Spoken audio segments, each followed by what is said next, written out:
రాష్ట్రంలో సంపద సృష్టించడం టీడీపీ వల్లే సాధ్యమన్నారు ఆ పార్టీ అధినేత చంద్రబాబు. సంపద సృష్టించి సమానంగా పంచుతామన్నారు.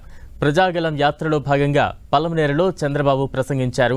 ఏపీ అభివృద్ధి కేంద్ర ప్రభుత్వ సహకారంతోనే జరుగుతుందన్నారు. అందుకే కూటమిగా ఏర్పడి పోటీ చేస్తున్నామని తెలిపారు. మరోవైపు పలమనేరు ఎమ్మెల్యేపై విమర్శలు గుప్పించారు. వచ్చే ఎన్నికల్లో గెలుస్తామని ధీమా వ్యక్తం చేశారు. నేను ఒకటే చెప్తున్నా మీ అందరికీ, సంపద సృష్టించడం తెలిసిన పార్టీ తెలుగుదేశం పార్టీ. సంక్షేమ కార్యక్రమాలకు నాంది పలికిన పార్టీ తెలుగుదేశం పార్టీ. ఒక ఇండస్ట్రీ వస్తే ఉద్యోగాలు వస్తాయి, ఉద్యోగాలు వస్తే కొనుగోలు శక్తి పెరుగుతుంది, త్రాగునీరు వస్తే పంట పొలాల్లో మంచి పంటలు వేసుకుంటారు, పొలాల్లో పండిన పంట అమ్ముకుంటే ఆదాయం పెరుగుతుంది. ఆ విధంగా సంపద సృష్టించడం తెలిసిన పార్టీ తెలుగుదేశం పార్టీ.